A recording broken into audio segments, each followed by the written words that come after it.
Hello, bonjour, namaste, namaskara. Today's topic for discussion is COVID 19's effect on the Indian car industry. Welcome to my channel InfoTube. In this video, we will cover all the uncertainties and questions regarding the effect of COVID 19 pandemic on the Indian car industry. Before we begin, I would request you to please subscribe to my channel and press the bell icon to get the latest updates. We all know that India has been under complete lockdown since 25th of March 2020, and all the manufacturing and other economic activities have come to a grinding halt. By the time lockdown 3.0 was over on 18th May 2020, there was a huge inventory pileup of 63,490 cars at the manufacturer's end, 2,43,250 cars at the dealership's end. This sums up to a total of 3,07,240 cars, which is equivalent to 1.5 months of sales of total cars in India. This is the breakup of the inventory which is carried by the car manufacturers and their respective dealers.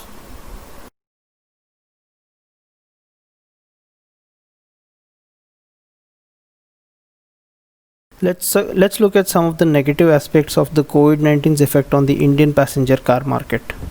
First, the business houses will postpone the car buying decision in view of the financial crunch that they are facing because of the lockdown. Individuals will postpone the car buying because of job uncertainties, or they would not want to take up more liabilities on themselves. Whereas the taxi or commercial services will see a decline because currently there are no taxi services running, and because of the social distancing, many people would not want to go for taxis. The social distancing and health reasons will also reduce the number of footfalls and inquiries at the dealerships. Revival of economy will take a long time because the migrant workers have gone back to their hometowns. Liquidations of current car stock, which is about 1.5 months of total sales, will take a longer period, maybe about 3 or 4 months from now. And the car dealerships are also talking about the layoffs of their employees because they are not getting revenue. Exports will also remain sluggish because the pandemic has consumed the whole world. That said, every failure or a setback is an opportunity to introspect, innovate, and evolve to come out stronger. As you can see, so many offers over here. Many companies are exploring options like leasing, which is already there in many of the developed countries in Europe and North America, or other financial options like buy now and pay later, etc.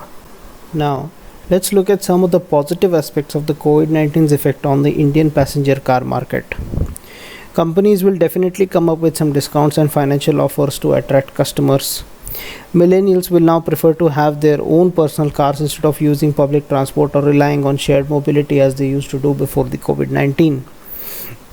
Many two-wheeler owners will upgrade to cars in view of safety of themselves and their family.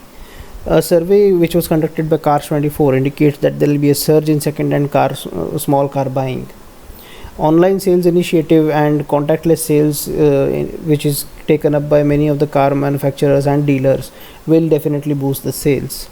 A survey conducted by Capgemini says that 57% consumers indicated they will buy a car in 2020.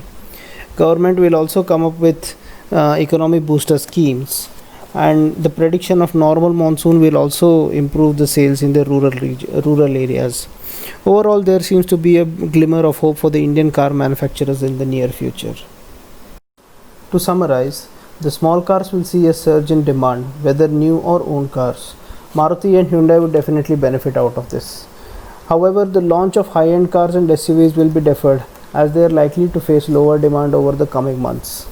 Car makers will offer many discounts and schemes, but there won't be any GST cuts from the government. Antiviral and other health related features will be added to the cars. In fact, MG has already introduced it. The government will also relax some of the safety norms, which is something we should not be looking forward to. Also, most likely the government will come up with a plan or a legislation to scrap the vehicles older than maybe 15 to 20 years. 2020 is not really a very good year to be remembered. We will see the market shrink by 14 to 18% as compared to 2019. Thank you for watching the video, and I hope you have enjoyed it. Any comments or suggestions are more than welcome. Thank you.